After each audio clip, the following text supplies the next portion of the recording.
independence, Somaliland was an independent country, and it voluntarily chose to enter into a union.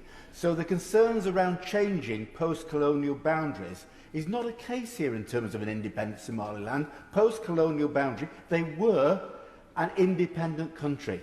And the idea now that Mogadishu has any remit in Somaliland is really a piece of nonsense, and it's time the government recognised that.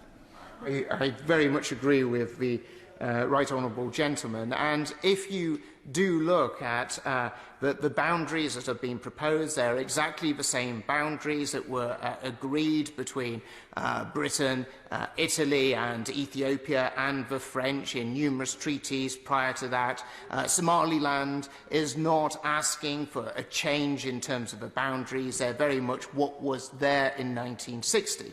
And there is precedent in terms of the unwinding of acts of union or a confederacy, and you can only have to look to the other side of Africa, where you see the confederation between Senegal and Gabon, which was, of course, unwound in the late 1980s. So this isn't something that is unprecedented.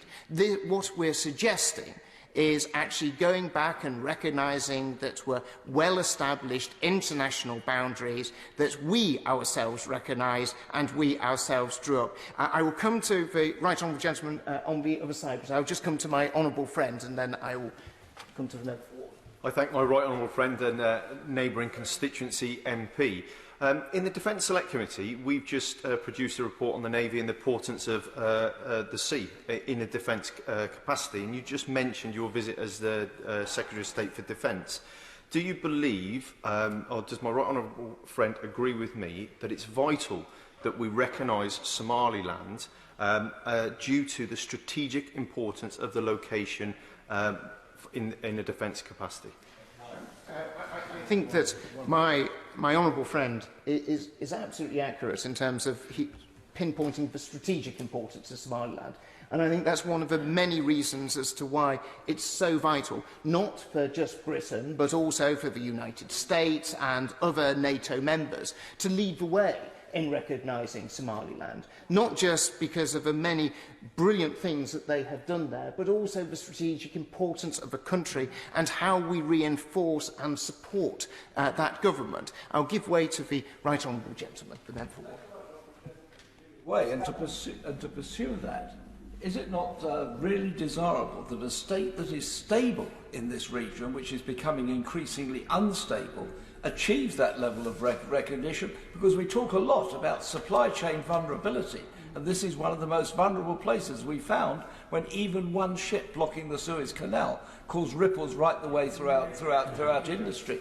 But also, we should recognise the importance that it would be for communities here and also those in Somaliland to be able to move freely, to be able to have passports that were recognised, to conclude international agreements, and to unleash the energy of the country, which, having a properly administered state in that region, enables them to do so. Isn't it time that we actually grasp this nettle and recognise Somaliland? Deputy Speaker, the level of consensus that is bubbling away in this House is sometimes not always typical, but it is incredibly important to demonstrate the will and feeling of this House on this important issue. I'll give way to my right honourable friend in just a moment. But the right honourable gentleman raises the important point of supply chains. Already you're seeing in the port of Berbera, DP World's investment in terms of the port of Berbera, but also very welcome the British International Investment, BII investment, the old Commonwealth Development Corporation investment amounting to hundreds of millions of pounds. So as a government, we actually recognise the importance of Somaliland. We're willing to invest hundreds of millions of pounds there because we realise that that opens up so much of the Horn of Africa to British goods and investment. But actually we're still not in the place where we're recognising the state of Somaliland. And I think that's a real tragedy. It's also sad, so sad to see that so many Somalilanders have difficulty travelling to Somaliland. They can't fly direct from the UK, but have to go via either Addis Ababa or Dubai.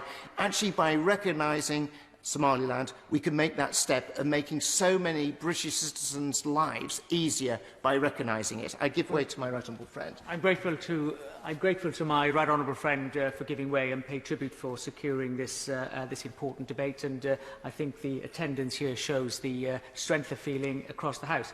But does my right honourable friend agree that recognition can take several forms, and there are some interim steps that the government could take that would show willing, positive progress towards the formal recognition that we all want to see? And that could be steps such as the Department for